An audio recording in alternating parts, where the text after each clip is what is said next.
President Trump, the Trumpster, appeared on Fox and Friends this morning on the Fox News channel.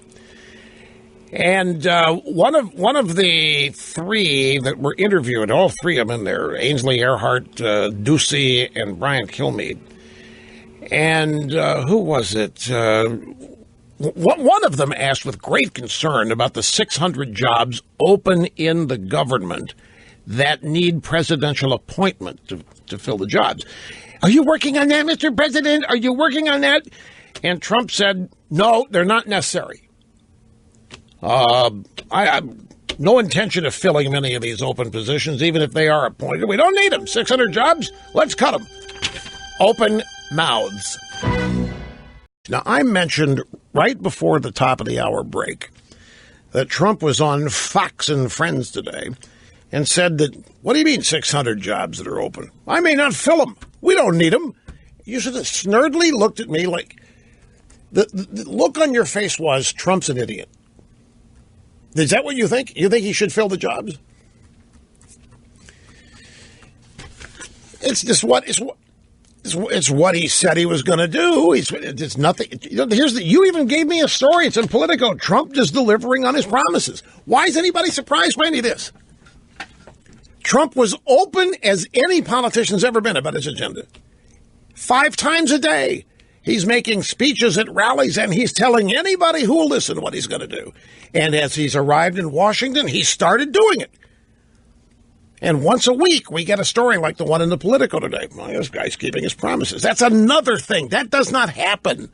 Promises and what really happens, the promises are understood to be come-ons. Never to be acted on. What does this guy think he's doing? Acting on these things? This is bad for all of us. We can't permit this to work. Some people think Trump's blowing it. These are appointed positions, meaning Trump could put his own deep state people in there for the rest of their lives. And that he ought to fill the jobs. There's 600 of these appointed positions at various places in government. Go ahead and put your own acolytes in there. Put your own Trump activists in there to do your work after you're gone. That's what some people think. But here's what happened. This is what it was. Brian Kilmeade said, you have 600 open jobs that you could appoint. What's going on, Mr. President? Well, a lot of those jobs I don't want to appoint because they're unnecessary to have. You know, we have so many people in government. Even me, I look at some of the jobs, and it's people over people over people. I say, what do all these people do? You don't need all those jobs. No idea that you didn't want to fill them. Oh, many of those jobs I don't want to fill. There are hundreds and hundreds of jobs that are totally unnecessary jobs.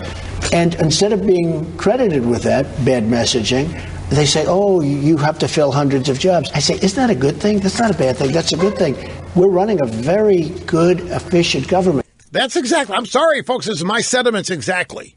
The government's the one thing that's not supposed to grow. The U.S. economy is supposed to grow. The two things can't really happen together. For government to grow, it's got to take money from our economy to grow. Or print it, or what have you. The idea that government should be there when it's needed, but not be Santa Claus and mom and dad and grandma and grandpa and all that. I love this. 600 jobs, what are they going to do that isn't already being done? What he means, people over people over. That's Trump speak. For my God, they've got 15 people all doing the same thing at this department, at that department. Why do we need any more people doing the same thing? People over people is the way Trump speaks of redundancy. By the way, I should point out here in that soundbite, Fox and Friends asking Trump says, no, I'm not going to replace the 600 jobs. Brian Kilmeade, even Kilmeade, couldn't believe the answer. The idea of government having everything it does funded and all of its people there, and we can never shut it down. Oh, my God.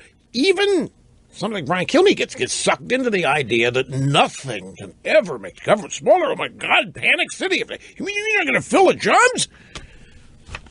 600, by the way, 600 jobs, that's not even statistical in terms of the number of jobs that need to be cut.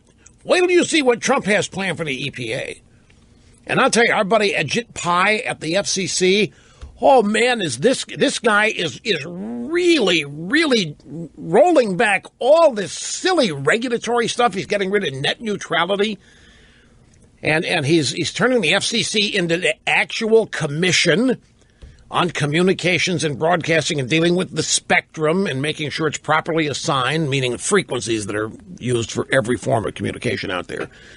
But the FCC has been involving itself in your life in ways that are traditionally not constitutional. The FCC just appropriates for itself the power to regulate the internet. Who the hell do they think they are? So he's rolling that kind of stuff back. Oh, my millennial tech bloggers hate it. They love government. They love regulation. They love control. They love that silly little